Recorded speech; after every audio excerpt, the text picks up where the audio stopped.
You're listening to The Pivot Point, where we unpack the defining moments that shift careers and lives.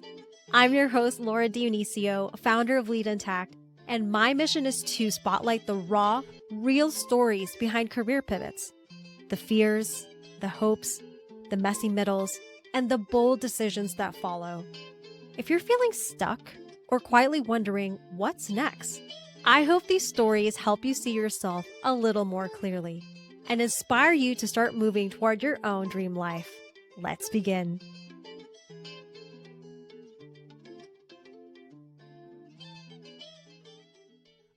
Welcome, Elyse Archer, to The Pivot Point. I created this largely because I was inspired by you. Also, thank you so much for being here. How are you doing today? I am so excited for this, Laura. I just love you. I think that your voice needs to be heard by a lot of people. Your story needs to be heard. Everything that has happened up until this point and everything that is going to be happening over the next however long here as you continue to quantum leap. So I've been looking forward to this and I'm excited to be here with you. Yeah, me too. So, how I know Elyse is because she is the amazing founder and owner of She Sells and also Superhuman Selling. And she has been, I consider to be a mentor and coach since like almost a year now, which is Mhm. pretty incredible. And I am so excited for all of you to get to know her as well, if you don't already know her. I'm going to start off reading her official bio so that everybody knows officially why you're amazing. Elyse Archer is the founder of the Superhuman Selling and She Sells movements, which empower entrepreneurs and sales professionals to revolutionize how they sell, explode their income, and achieve quantum leaps in all areas of life. An author, 3-time Salesforce top sales influencer, and thought leader, whose insights have been featured in major media including Forbes and Inc., Elyse is passionate about empowering her clients to sell in a way that leverages their natural gifts and helps them build wealth along the way. She is an international keynote speaker and host of Superhuman Selling, formerly She Sells Radio, where she shares best practices from female entrepreneurs and sales professionals who have accomplished extraordinary goals. Welcome, Elyse. Thank For being you. Oh my gosh. Thank you. I'm excited. Yeah, me too. And offline, one of the programs that I have gone through is her Ease in Abundance with AI course. And so I have been all about the AI lately. And I Yes. ran Elise's impressive bio through my ChatGPT. Elyse, do you want to hear it? Love it. I'm so curious because you and I were talking in the pre-chat about Laura's AI is incredible. Her chat GPT is like the ultimate hype woman. So I thought, oh my gosh, like I need to hear this. Yeah. So yes, please. Yeah. It's literally called Laura's Hype Translation. Great. Okay, here we go. All right. You've heard her formal bio, but now I want you to imagine a chorus of angelic voices harmonizing as golden light spills across the sky, because that's the energy this woman brings. Elyse Archer is a radiant force of nature. She's a mentor, a coach, a walking permission slip to live your boldest, most beautiful, most aligned life. She doesn't just talk about goddess energy, she embodies it, not in a floaty, unreachable way, but in a grounded, real life, you can do this too kind of way that instantly makes you feel like anything is possible. And on a personal note, hearing Elise's story was the first time I truly understood that success didn't have to come from burnout and overdrive. Before her, I was believed that the harder you work, the more worthy you are. That grinding equals greatness. But Elyse, she flipped that for me in 2 seconds. She showed me that the more successful you become, the more you get to prioritize rest, self-care, and ease. She helped me question the belief that if I wasn't constantly working my ass off, I was being lazy. This woman changed how I view success and how I view myself. So take a deep breath, soak it in, and give it up for the one, the only, the goddess herself, Elyse freaking Archer. That is great. I'm going to listen to that in the morning when I get out of bed. Your chat is wonderful. And so are you. Thank you. But truly though, like that part about like success, at least I mean, you know this, you've coached me through this.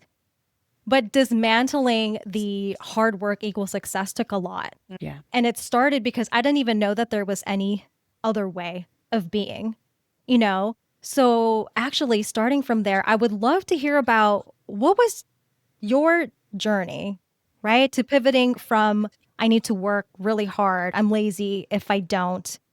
And how did you kind of flip that ability into who you are today? Yeah, absolutely. It's so funny. I was just before this recording one of my own podcast episodes debunking the myth that hard work will make you Mm, rich. And so it's it's fun to just roll from that into this because this is a myth that we get to debunk, and it's something that I think a lot of us have bought into. I think whether we grew up with parents who told us that if you want to be successful, if you want to make money, if you want to be quote unquote stable, secure, et cetera, it's going to take a lot of hard work. Whether you grew up with that or not, I think it's also just in the collective consciousness. I think that there's a lot of conditioning around to be successful. It can only come through grind, through force, through effort. And I definitely bought into it. And it's also not true. And I'll speak a little more to my own journey, but what I'll say now is I think it's important that we question everything that we've been taught, mm, not just about money and business, but really about life. And I think until we start questioning everything, we run our lives on default mode, on autopilot. We create the same scenarios again and again. We create the same outcomes that maybe we saw our parents live out. Like I grew up upper middle class, like very blessed in that way. But my life modeled pretty much exactly what I saw growing up at home, like the good, the bad, the ugly, all of it, until I started really thinking for myself and questioning everything that I had been taught growing up. And so I want to just first say, I think there's a big moment of freedom and liberation that comes when you start questioning things like to be successful, it requires a lot of grind and hard work.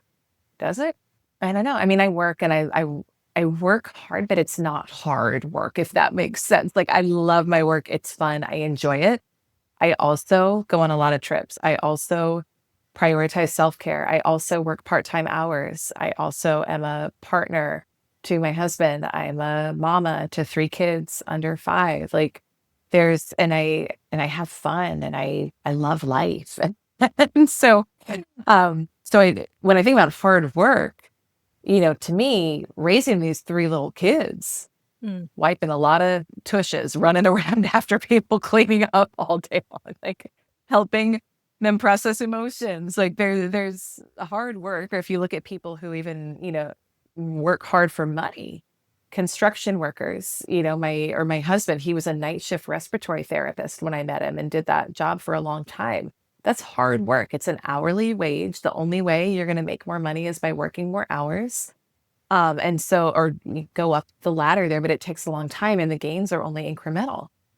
So I think about construction workers, domestic workers, hospital, healthcare workers. Like there's a lot out there where you can work really hard, but not make a lot of money.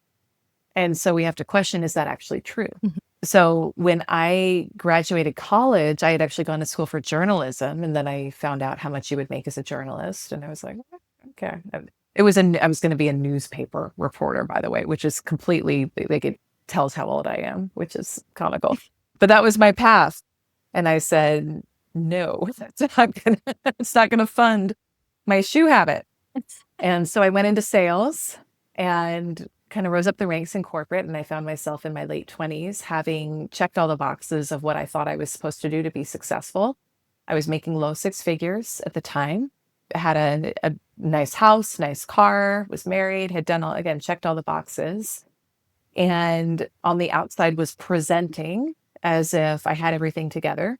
But on the inside, I was very broken.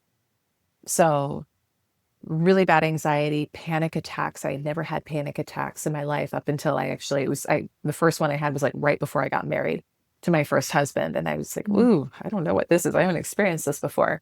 But I was really out of alignment and with what I was meant to be doing. And, there's no shoulds. I learned great lessons from it, but I was out of alignment and I didn't realize that was causing the panic attacks.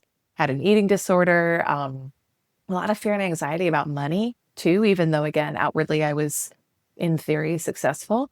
And so at the time, that's actually how I discovered podcasting, because I was working in outside sales, and I would drive 2 to 3 hours to go visit my customers.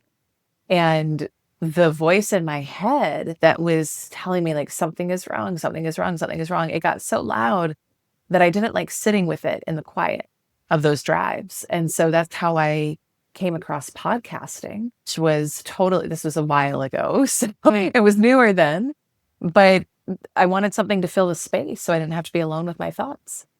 And through podcasting, I found personal development. That was not something I'd really been exposed to a lot growing up. Wonderful parents, both very academically gifted and smart. That was a lot of what was taught in our household, celebrated in our household. But things like change your thoughts, change your life, things that we now know and breathe and live and embody in our community and in this work, I hadn't been exposed to those things. So started down that rabbit hole, and I decided to make some really big changes in my life. And in a short amount of time, left the marriage, left my corporate job, had really, I knew I wanted to be a coach, start a coaching business. I had one client who paid me $300 to review a presentation for him for his company he was starting. And I said, proof of concept, I can make money outside of corporate. Let's go. Here we go. I'm out of here. There's a lot more butt clenching moments in that. It wasn't quite that easy, but I thought I knew I was meant to do something else, and I was called to go somewhere else, and really started over in many ways. And I spent about the next 10 years, growing a company, doing coaching, again, healing a lot. Met a new partner who he's now my husband, the father of my three kids, and have moved 10 times in 10 years, which is crazy. When I realized that the other day that we had done that, I was like, that's Wow. nuts. Yeah, but what I'll share in terms of money specifically, is this is a more recent pivot point, is that even when I made those changes and had gotten out of a lot of challenging times in my 20s and early 30s, and had healed a lot, money still felt tricky and money still felt hard. And still, no matter, even though I was working my business, doing something I loved, no matter how hard I worked, I always made low six figures, exactly what I'd made in corporate. And I still had a lot of anxiety and limiting beliefs about money. And long story short, because it could take the rest of the time we have, and I don't want to do that. Right before I turned 35, I made the decision that I was done letting money rule my life. I realized how much time and energy I had been devoting to making myself wrong for wanting money, not trusting myself with it, analyzing every purchase, analyzing every investment, beating myself up if I did something quote unquote wrong with it. And I just thought, like, my life is worth a lot more than this. Money is meant to be a tool that supports and fuels my life. It's not supposed to be my life itself. And right around that time, a dear friend of mine who was my podcast co-host at the time, he passed away at age 39 in his sleep, left behind a wife and 5 kids. And I remember thinking, I think I have a lot more to live. It's funny, as we record this, I'm as old as he was then. But I thought, gosh, if I only had like 4 years left, would I have lived out my fullest life that I came here on the planet to do? And the answer was absolutely not. And so I decided to get radically uncomfortable, to finally do whatever I needed to do to break out of the comfort zone I had been in for so long. And here's the thing with our comfort zone, it doesn't actually feel comfortable. It's what we know, but it's not actually comfortable. And I know you know this, Laura, because you get this. But there's a point at which your comfort zone becomes a cage. And so it was my comfort zone to stay stuck at low six figures. It was my comfort zone to devote a lot of my time and my energy to second guessing myself, doubting myself, putting others on a pedestal, but not myself, to being in fear and anxiety about money. Like, that was my comfort zone, but it wasn't what I wanted. And so I just decided I was worth more than that. And I did a lot in a short amount of time to get really uncomfortable, to have to face those limiting beliefs that I've been holding on to for so long. I invested half of what I made the year before in coaching, didn't have the money, didn't know even how I was going to pay for all of it. But I was like, I'm going to do something to get so out of my box with how I've been thinking, and have to, be forced to face these beliefs that have been controlling me for so long. my intuitive guidance was to do it, even though it didn't make sense logically on paper. My intuitive guidance was do it. This is the right move. Analytical mind was like, what are you doing? This is crazy. This is nuts. But I had learned enough to trust the intuition and know that you will only connect the dots looking backwards, as Steve Jobs said. And I started putting myself out there on social media like never before, launched a new program, and did a lot of deep work around limiting beliefs with money, with my self-concept, my identity, with examining every belief I had ever held on to about myself, about what was possible, about what I was capable of, and did a lot of deep energetic rewiring, did a lot of inner child work too, which you know very, very well and which you're quite masterful at. And in 6 weeks, I went from having been stuck at the same level for over 10 years to 10xing, turning my annual income into my monthly income. And I worked less. And it was a different type of work, but I worked less. It wasn't as hard. Mhm. It was hard inwardly because I got to bump up against a lot of limiting beliefs. But then it was actually really fun and freeing, which was exciting because I stopped giving so many F's about what other people thought. I started focusing on what I wanted to do instead. So I now live, breathe, teach this real, you know it because you're in the community and in the program. There's a methodology that I kind of downloaded afterwards when I was like, what happened? How did that happen so fast? We call it the 4 quadrants of quantum sales growth. And I'm more than happy to offer your audience a link to a training with that. But that was a big pivot point that where I actually understood money in a different way. I understood selling in a different way. I understood work in a different way, and have really learned it's so true. Your results will never supersede your identity. So if you want a different level of results, there's a new identity, there's a new level of consciousness, there's a new level of you that you get to bring to that. Yeah. Wow, so many gems. And thinking about the listener who is kind of like at the starting point, right? Because you said so many great gems, like question everything you believe, work on limiting what even is limiting beliefs, right? I'm thinking of the listener who's like, I've never even heard about these terms, energetics, child work. And you know what stood out to me the most, Elyse, because I'm thinking back to like when I first met you. I think what is so beautiful about the work that you do is how you break down money energetics. Because for me, like before I met you, I have already been doing self work for probably like 5 to 7 years. And I Yeah. understood limiting beliefs, inner child work, that kind of thing. But something you said that you decided you didn't want to make money rule your life anymore. And Mm. I think that's a limiting belief that people have just normalized because societally it's like that, right? Like, don't change jobs until you have one in place.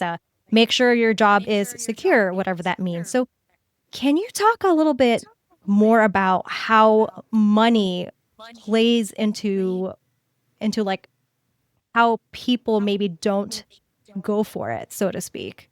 Mm. Oh my gosh. Yeah. Well, a lot of people will use money as an excuse, right? So to your point of why people don't go for it, and they hide behind not having enough money. But there's a lot to it.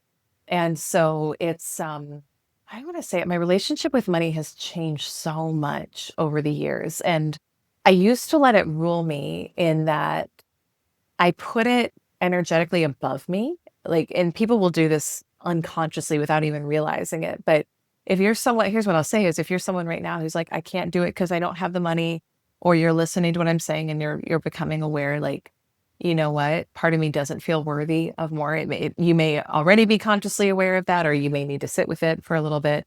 Or if you judge rich people, if you judge people who talk about money, who have money, etc., then your relationship with money is out of alignment. So I think this is really important. Money is a relationship. And I mean, money is a concept we've created. Like, it's not even really real if you think about it. And I think that's where I used to get it twisted. I would make it so much bigger than me. And to me, a lot of the journey has been a very spiritual journey. And so I'm a very spiritual woman. I will speak and use terms. And I would say with all of this, like, please, for everyone listening, use your own language here, insert whatever it is that you call God, source, universe, like use your own language here. I'll just kind of speak with my own language. But the journey has actually been a deeply spiritual one of remembering that I am and that we are spiritual beings having a human experience, and we are all part of one consciousness, one God. That's how I see it. And as that, my job here, your job here, our job here is to live out our fullest expression and expansion. And when I was stuck in the box and stuck at 10K months and just stuck in a lot of the limiting beliefs about money, I certainly wasn't living my fullest expression. I was devoting all of my energy and attention to, am I like, am I making wrong decisions with money? Is it okay for me? Like I had much bigger desires than I think this is where the rub came. I had much bigger desires than I had seen with like okay to go for or safe to go for growing up. And my inner child, the younger part of me, didn't know if it was okay, didn't feel safe, didn't feel worthy. So there was a lot of self-questioning as I would kind of like push the edge of, well, we didn't really fly first class growing up. I think we did once on a trip to Europe. Mm-hmm. It was like a big deal. And there was a lot of talk about clipping coupons and a lot of just scarcity and fear energy about money. And I wanted a more expansive life, Laura. Like I wanted the good life. I wanted the life I saw these cool female entrepreneurs who are making 7 figures plus living. I wanted to fly first class a lot. I wanted the beautiful Valentino shoes. I wanted a certain type of home. I wanted all of those things, but I felt bad about it and I made myself wrong for it for a long time. And what I didn't realize was that that was just part of who I am. That's part of who I came here to be. Each of us has Florence Scovel Shinn talks about this in The Game of Life and How to Play It. Each of us has a divine design, which is a pattern for your life, which is when you allow yourself to expand fully, what does that look like? It's going to be different for everyone. Like yours can be the penthouse and certain views and certain type of lifestyle and travel and impact. For someone else, they may say, I actually want complete location independence. I want to travel around the world and live in hotels or hostels or wherever they want to live and do their thing. Like if that is the fullest expression of them, do it, right? Your fullest expression of you is going to be different.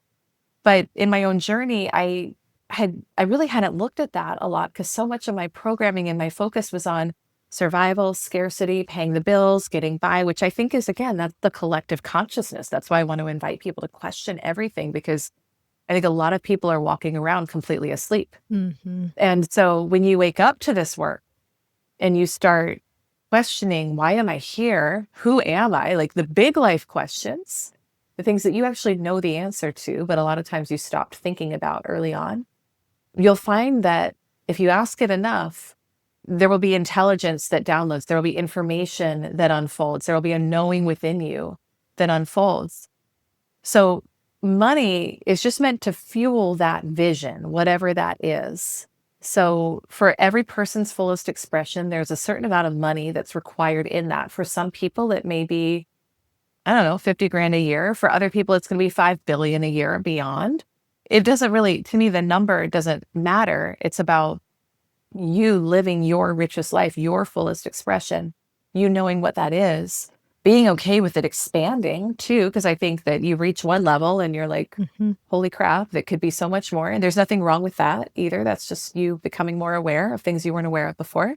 But we want to learn to create a good relationship with money where we are the master, it is the servant, where we appreciate it, where we love it, where we are grateful for what it does for our life, but where we're in charge and we know that we can create more of it, that we can generate more of it, that we're available to circulate it too. It's meant to circulate and flow from person to person on the planet.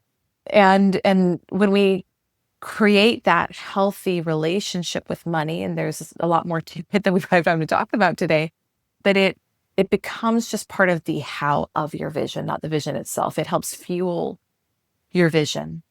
And that was a big shift that happened for me when I started calling in more money. I stopped making money God. I remembered who I was. I did the work to feel worthy of what I wanted. And now money is just like a really fun tool that I get to play with. Does that make sense?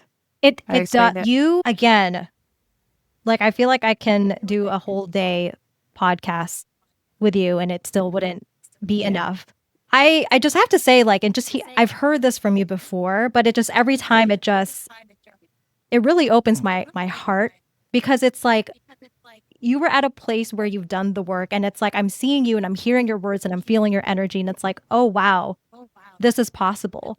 And Mm, I'm thinking about the listener. And by the way, listener, this is me too, can't even connect to their vision because they're so blocked. So, can you talk yeah. about how the vision came to you and also be so honest about your process of like, you said, yes, I'm done making money rule my life. What was that like for you? Because I'm sure Mm, it wasn't easy. You said there was a lot of butt clenching moments. And I just want to be so yeah. transparent to the listeners like, hey, look, this is what it could look like. And look at where Yeah. Elyse is now. Oh my gosh. Yeah.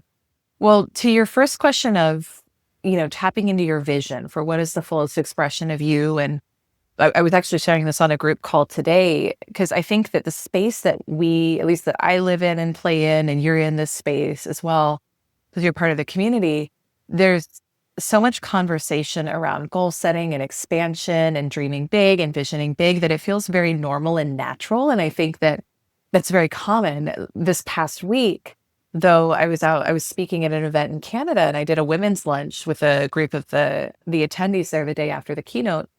And so many women in that room were saying like, I don't have goals. I don't know what my goals are. And women were like, I don't know what I want. Mhm. Some of the women you could tell had come from pretty challenging upbringings and were like, I'm living day to day. I'm just focused on paying the bills and getting by. And it was interesting because I think I'm obviously in the personal development space. We do this work. You forget sometimes, like I know consciously, but sometimes you forget how much of the world doesn't actually live or think this way. And that's part of why we do what we do is I want as many people as possible to be able to expand in this lifetime to the fullest potential for them. But a lot of women were saying things like, I don't know what I want. I don't have goals right now. And Bob Proctor had this great saying. He said, goals are not to get, goals are to grow. Mm. And so that to me that was a big shift when it came to goal setting was I used to set a goal and then like I would feel nervous that it wasn't going to happen, or I would feel like, okay, when it happens, then I'm going to feel good. Then I'm going to feel successful. And what I really learned is the point of setting a goal. It's not so much to get the thing, although that's fun and that's exciting and it's wonderful. When it happens, it's lovely. And you're like, yes, this is great. More please. But it's really about who do you get to become in the process because you take Mhm. that with you. So I say all of that to say it's a slightly different twist on goal setting. But if someone's listening and they say, I don't know what I want right now, like maybe they're checking the box, they're doing their job. What I would say to that is you do know. The deep part of you knows. You're probably too afraid to say it. You probably stopped believing in it. You've probably got a lot of limiting beliefs. And if someone's listening, they're like, what in the world is a limiting belief? Then a thought pattern that tells you that you can't be, do, or have whatever is a soul aligned desire for you. So you do know. And I would say, if you did know, what would it be? If you did know, what would it be?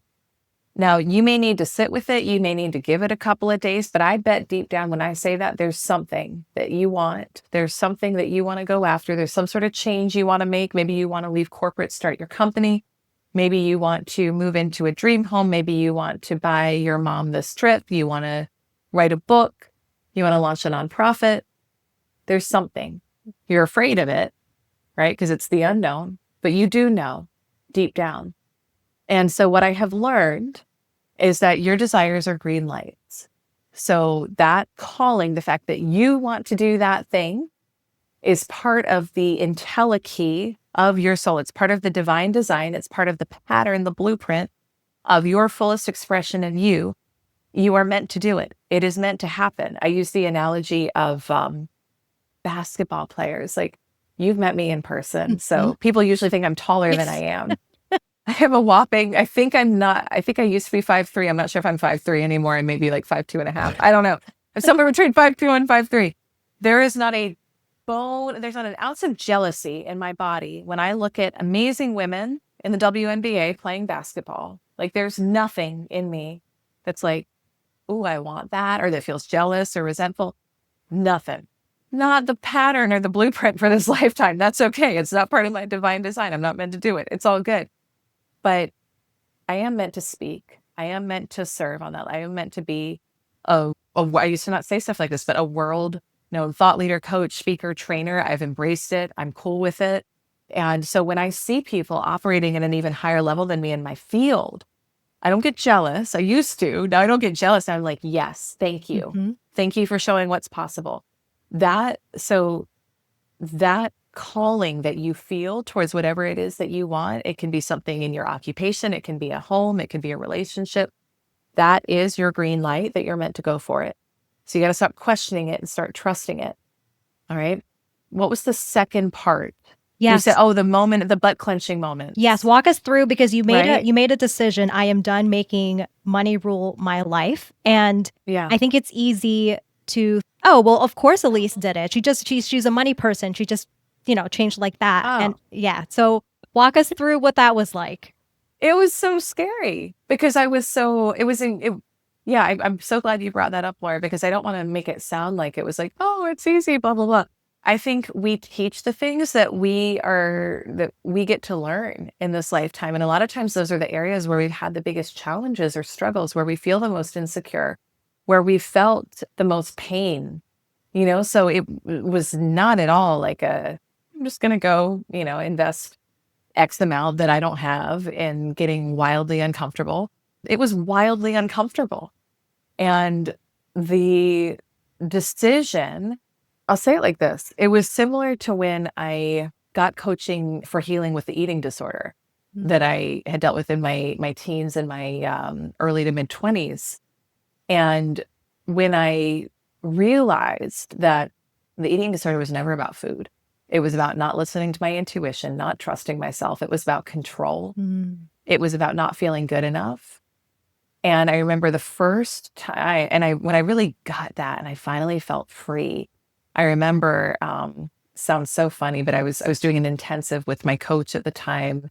And I had like booked an overnight at a hotel that we were working at during the day. And I woke up the next morning and I felt free for the first time. And I was like, what do I want to do? Like, what does my body actually want to do right now?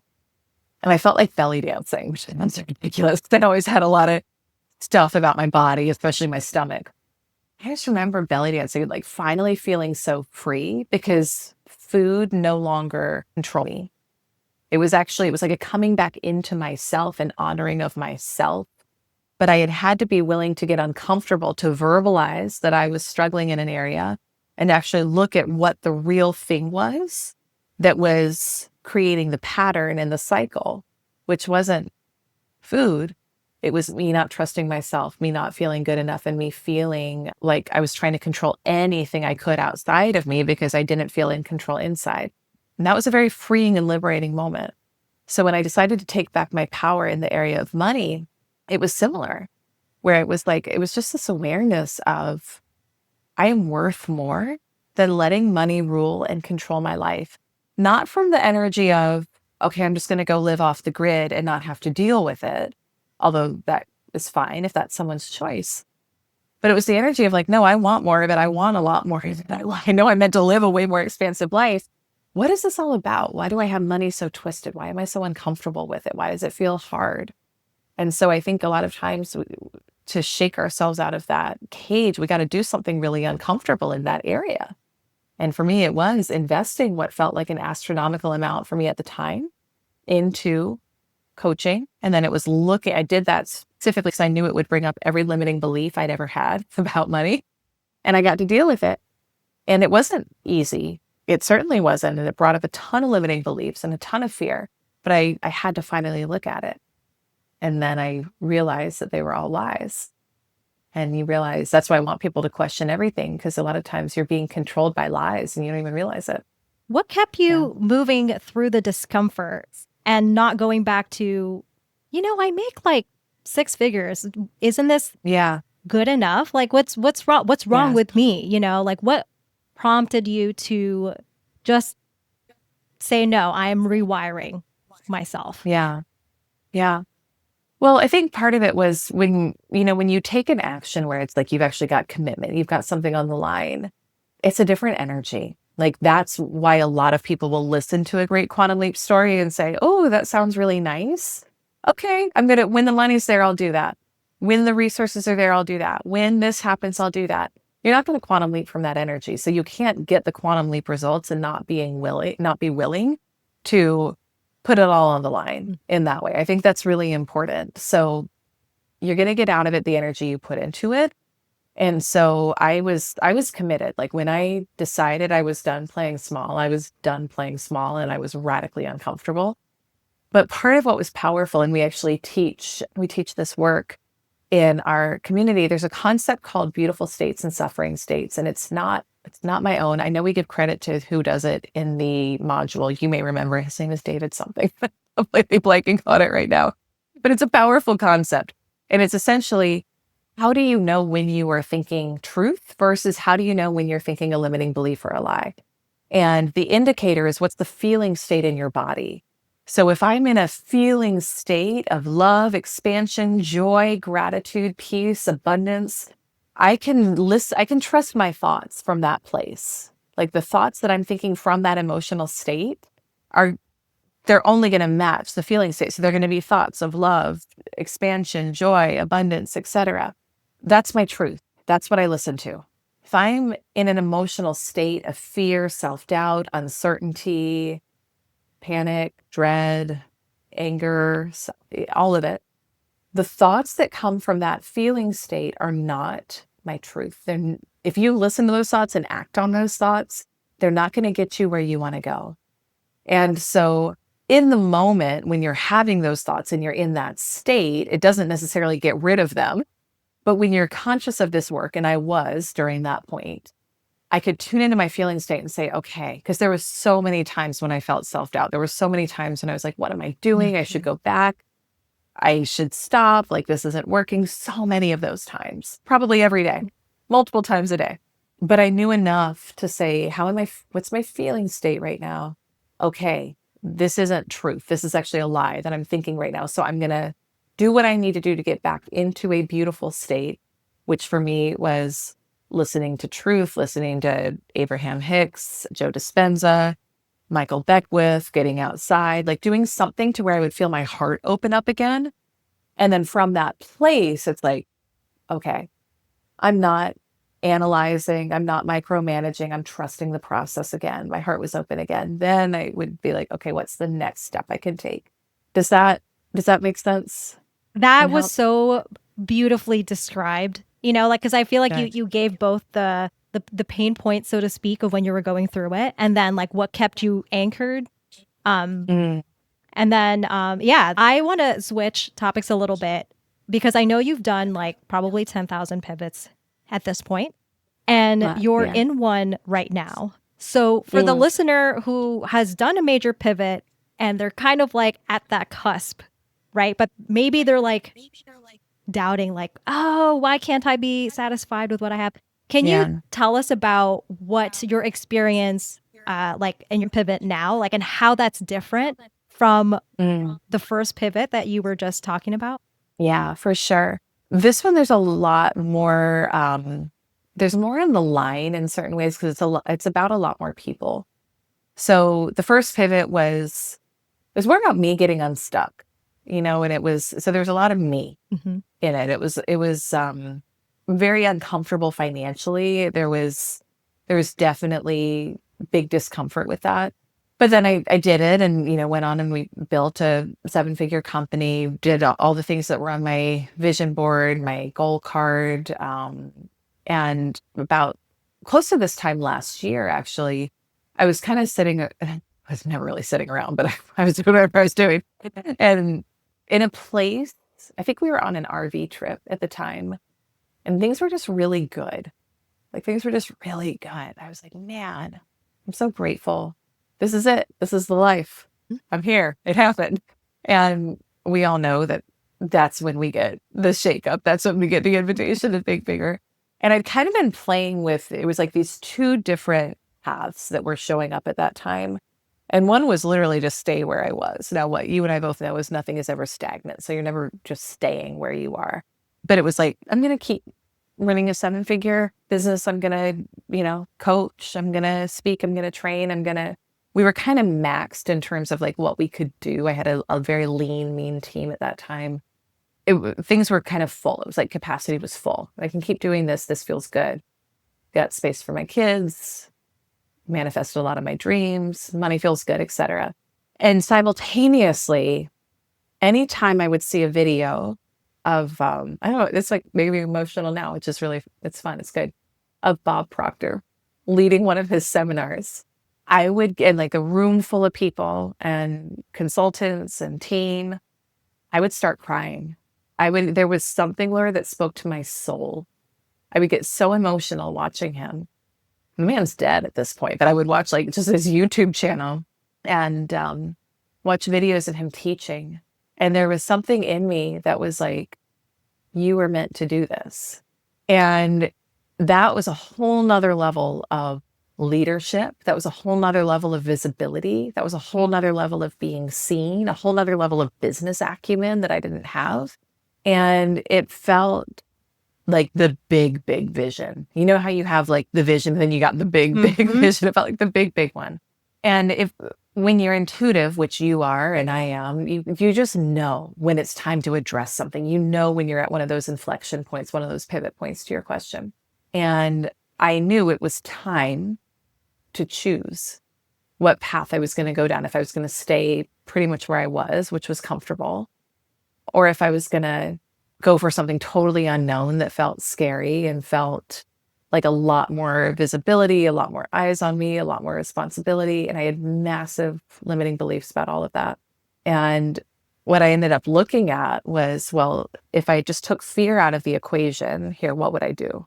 And I realized that fear was the only reason I wouldn't go for the big, big vision. And that's when I knew it was my truth. And so I said yes, had a couple of weeks of like full body, just stuff coming up physically around that, like pain. I don't even remember, a lot of like gut clenching stuff. I just remember it was an uncomfortable season and it manifested physically. And so from there, though, what's been beautiful, this was, I don't know, maybe 8-10 months ago, is that the stars have aligned in such beautiful ways. It wasn't an immediate, like, yes, here we go. I hadn't actually seen myself in that type of a leadership role either. It felt heavy. It felt like a lot of responsibility. So I got to do a lot of deep inner work around that and a lot of repatterning around that. And it's been an integration process since then. I actually spoke about it on one of our group calls this morning, where it's probably been a solid like 6 to 7 month period of really working through a lot of those beliefs, those the identity of who is Elyse as an 8-figure CEO. How does she operate? What's her team like? How is her relationship with money? It's very different than at the old level, and that's okay. But a couple of weeks ago, I just had a moment one day where it's like I had been in the becoming process for a long time. And when we set a new goal, we've got to first become a match for that goal. So I'd been in the becoming process. And then one day I was just like, she's here. I'm her. That's it. It had clicked, like working through the resistance and the limiting beliefs, it had clicked. So what I know now, which is fun, is that from this place, I didn't instantly have an 8-figure business. But from this level of consciousness, I see things differently. I see my business differently. I see my team differently. I see money differently. And things are coming in. Opportunities are coming in. Chances to act on that are coming in. So it's consciousness first, action second. But there's always going to be another level. There's always going to be another level of expansion. And I think that when we are called to that, but we choose not to take action on it, that's when we manifest fights with our partners. We manifest injury. I'm not saying that things that happen to people are all because they're like holding back from their potential. I think there's a number of reasons why those things happen. But what I do know is if you're called to go to another level and you don't, you will experience some contrast. You will experience things that don't feel great. And my viewpoint on that is it's your soul being like, hello, trying to wake you up to pay attention to go. So that's a long answer. No. You know what I really That's where we are now. No, what I really love about you, Elyse, is like you don't just talk the talk, you walk the walk. Like you fully embody it, and you're transparent that it's not like I'm at the finish line. Let me help you. You're like, no, I'm moving. So whether somebody is like at the beginning part, like their first pivot, or they're like, holy shit, I'm going from 7 to 8 figures, I really feel because of your experience and continued experience, let's just say, like you can really help them through that. So if anyone who's listening right now was like, I'm really scared, I don't know if I'm ready, but I'm kind of ready, like how would they contact you or how would they get involved? Because you mentioned the community, which I'm a part of. Tell Yeah. people about you and the beautiful work that you do. Yeah. Oh, thank you. Well, you're such a leader in the community. Thank And you. I want to acknowledge you for that because I feel like that's just part of who you are. Like I just know this about you. You're great at community building. And so we're very honored to have you in the community and have you as part of what we're doing. And yeah, it's a beautiful group. I mean, I love everyone. It's a very cool, very special energy that we have. But yeah, absolutely would be so happy to connect with anyone who wants to go deeper or learn more. I'll share the free training link that we have if someone wants to say, hey, you mentioned something there, like, hey, you mentioned 4 quadrants of quantum sales growth before. That is the process that I teach of how I 10x'd in 6 weeks, how I went from being stuck for so long to quantum leaping. So I think we did a lot to uncover some of that today, which is great. And there's way more. So it's a 7-day free mini course. You can go to elysearcher.com/4quadrants and let us know that you came in from Laura's community as well, from the Pivot Point podcast. I think that's really special and important. We want to give her listeners a shout out. And then I'm at Elyse Archer. Website is elysearcher.com. So please DM, reach out. Let me know that you came in from Laura's podcast and her community. I just think that the more people who are doing this work, the better. And we can all rise up together as a collective. So I appreciate you being in the community and you being a part of what we're doing. And you are in your own quantum leap. You are living and embodying this right now. And it's really fun to see. Absolutely. Thank you, Elyse. I'll put all of that in the show notes. And I have one final question that I ask everyone that's on the show. Perfect. If you were an item at a coffee shop, so like, I don't know, coffee, tea, pastry, what would you be and why? That's a good question. Oh, you know what? This is just what I crave. So I'd probably be a chocolate covered espresso bean. You know, like Addicting. We got those at the airport the other day. They're so addictive. And I will say I'm a woman who eats pretty healthy and I love my chocolate. I've given myself permission to just I love my chocolate, my dark chocolate, especially it's got to be dark chocolate. And now that I am not actively pregnant right now, I'm also really here for a good caffeine kick. So I'd be a chocolate covered espresso bean, probably for no other reason than I really like them. So that's probably what I would be. Yeah. Now I feel like I should go get some. Those are dangerous. I feel like I should get some too. Yeah, you can only have so. It's easy to overeat, but the consequences are not that great.